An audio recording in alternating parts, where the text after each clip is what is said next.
Poland के Copernicus और Italy के गैलीलियो।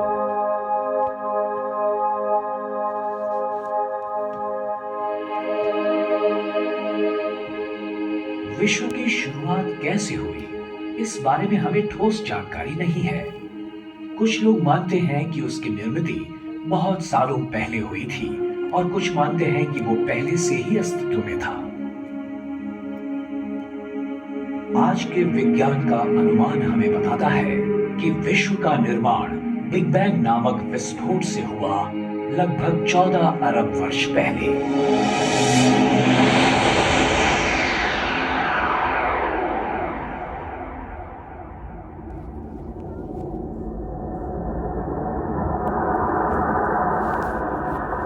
इस सिद्धांत के अनुसार विश्व का पूरा द्रव्य एक छोटी सी गोली के आकार की किसी वस्तु में केंद्रित हुआ होगा। अचानक किसी कारणवश उसमें धमाका हुआ और एक विश्व का निर्माण हुआ जो भयंकर तप्त और बढ़ते हुए आकार का था, जो बाद में धीरे धीरे ठंडा हो गया। जब उसका जन्म हुआ तब वहां सिर्फ ऊर्जा और गुरुत्वाकर्षण ही था।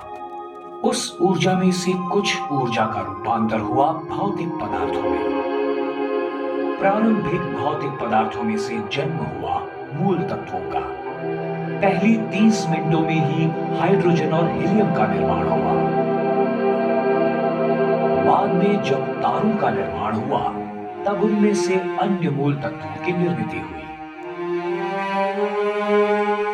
लाखों वर्षों तक विस्तारित और ठंडे होने की प्रक्रिया के बाद विश्व ने अपनी प्रारंभिक अवस्था से बाल्यावस्था में प्रवेश किया। उसके बाद बहुत सारी दिलचस्प घटनाएं घटने लगी। गुरुत्वीय आकर्षण से कुछ भौतिक पदार्थ इकट्ठे हुए और यहां वहां घने गुच्छों में बिखर गए।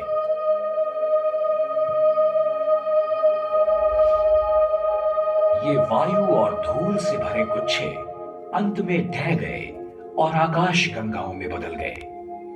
आकाश गंगाओं के हाइड्रोजन और हीलियम वायु बिखरकर उनमें से छोटे बादल बन गए। इन बादलों में से आकाश गंगाओं के पहले तारों का जन्म हुआ। शुरुआत में निर्माण हुए बहुतांश तारे अति विशाल थे, पर कुछ लाख वर्षों तक ही वो टिक पाए।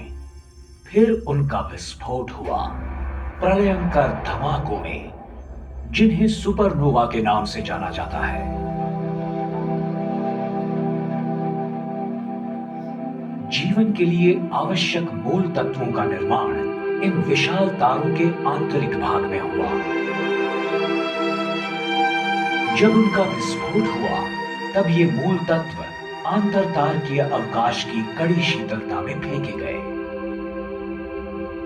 इन सुपरनोवा के विस्फोटों ने दूसरी पीढ़ी के तारों के निर्माण की प्रक्रिया की शुरुआत की।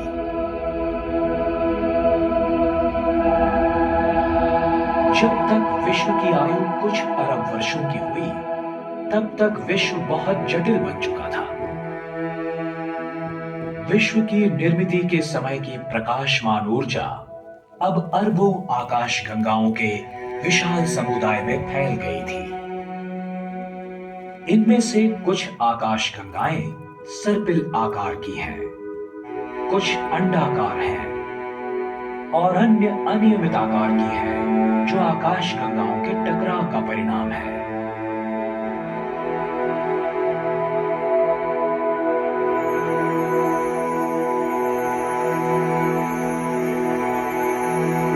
तारों की कई पीढ़ियों ने एक के बाद एक जन्म लिया।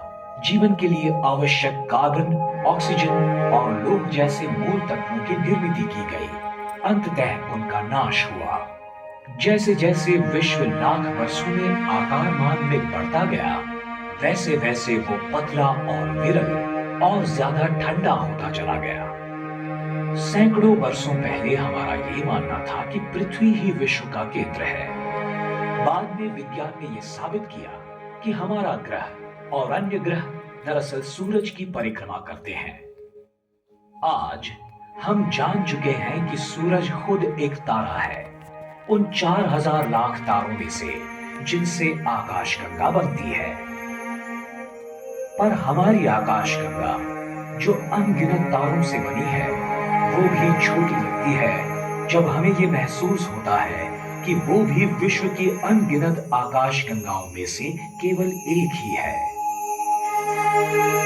हमारी इस आकाशगंगा का निर्माण अरबों वर्षों पहले एक बड़े धमाके के बाद हुआ। मतलब अंदाजन 13.2 अरब वर्ष पहले। उसके सबसे प्राचीन तारों की आयु अंदाजन 10 अरब वर्ष है और सबसे नए तारे कुछ करोड़ों वर्ष की आयु के हैं। वास्तव में छोटे तारों का जन्म हर दिन होते ही रहता है। हमारा सूरज मध्यम आयु का तारा है। उसकी आयु है 4.5 अरब वर्ष। वायु और धूल से भरे एक बादल से उसका जन्म हुआ, जिसे हम सोलार नेबुला के नाम से जानते हैं। एक विस्फोटक तारे की मृत्यु हुई और उसमें से सूरज का जन्म हुआ।